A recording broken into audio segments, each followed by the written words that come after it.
قبل مشاهدة الفيديو لا تنسوا دعمنا بالضغط على زر لايك واشتراك مع تفعيل الجرس باش يوصلكم كل جديد.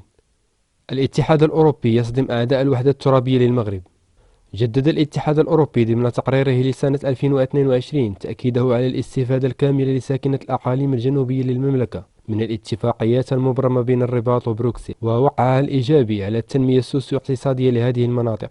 ويندرج نشر هذا التقرير السنوي من طرف مصالح المفوضية الأوروبية والمصلحة الأوروبية للعمل الخارجي في إطار تنفيذ الاتفاقية في شكل تبادل للرسائل المعدلة للبروتوكولين 1 و4 من اتفاق الشراكة المغرب الاتحاد الأوروبي الذي دخل حيز التنفيذ في 19 من يوليوز 2019 والمعروف باسم الاتفاق الفلاحي.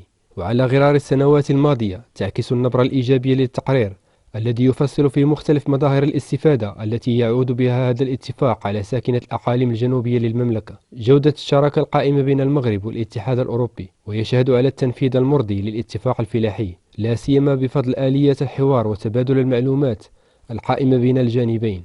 ويأتي هذا التقرير للتأكيد على الاتجاهات التصاعدية لسنة 2021 فيما يتعلق بالمبادلات التجارية بين الطرفين، وذلك بفضل الاتفاق والتفضيلات الجمركية التي تتمتع بها المنتجات المغربية، بما في ذلك منتجات الأقاليم الجنوبية المخصصة للتصدير إلى الاتحاد الأوروبي، مما يجعلها أكثر تنافسية وجاذبية. وتجدد الوثيقة مدعومة بالأرقام التأكيد على الوقع الإيجابي للاتفاق على التنمية السوسيو-اقتصادية لجهات الصحراء المغربية وساكنتها من حيث النمو الاقتصادي وإنتاج وتصدير منتجات الفلاحة والصيد البحري وإحداث فرص الشغل والاستثمار.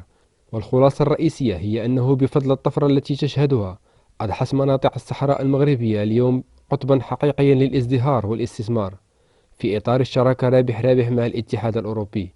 وبشكل عام تسلط الوثيقة التي تقع في 30 صفحة الضوء على أوجه التقدم الهامة المحرزة من طرف المملكة في تنمية أقاليمها الجنوبية في إطار البرنامج التنموي 2016-2021،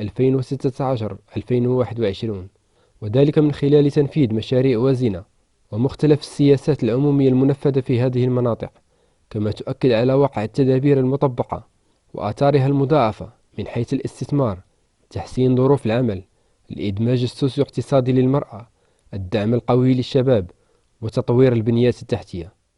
لا تنسوا دعمنا بالضغط على زر لايك وإعجاب مع تفعيل الجرس لتكونوا أول من يتوصل بالخبر.